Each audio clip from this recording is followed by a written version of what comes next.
I'm Dan Fitzpatrick at RealMoney.com. Every night we watch the same shows, Fast Money and Mad Money, and we want to use those ideas to grow our money. Well, good trading takes more than just writing down the tickers you see on TV every night and punching the buy button the next morning. I can help you know when to buy these 3 stocks I saw on TV. Because it's Monday, we're going to look at the top searched stocks on TheStreet.com last week. Pulling in the number 1 spot, Edwards Lifesciences. That's a recent Cramer pick. Then we've got gold, and finally Apple.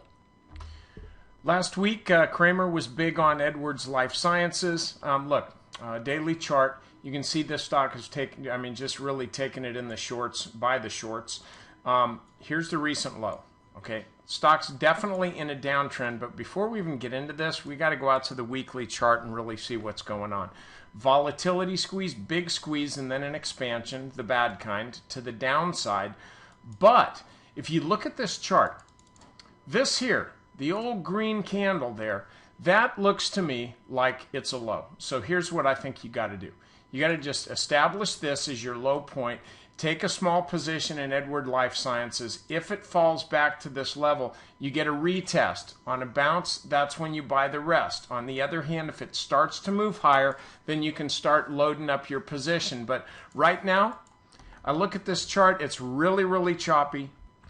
And I think you're going to have plenty of time to get in. It's going to take a while for this to move higher. Gold. I'm bullish on gold. I own a bunch of it. I've been bullish on it for a while, but it's really tough to buy right now. Advised against that actually on Larry Kudlow on Friday, saying I like gold. Here's why. Look at the weekly chart. This thing has been confounding the bears for a long, long, long time, but it is extended. It's way extended above the 200-day or 40-week moving average, which makes it one heck of a strong chart, but not a good one to buy right now because it's just waiting for a correction. Would I short this stock?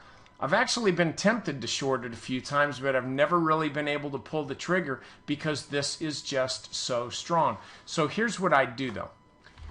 If you're long, just kind of set a trailing stop below that little line, like, right there. It's really, really tough to hang on to a stock like this when it just keeps going higher and higher and higher and higher. But you don't want to sell out because then you might miss part of the deal too. So what you want to do is let the stock, let gold tell you when it's time to get out. And the way you do that is just to keep a stop a bit below the lows of each day. And then ultimately when this reverses, you're going to get out.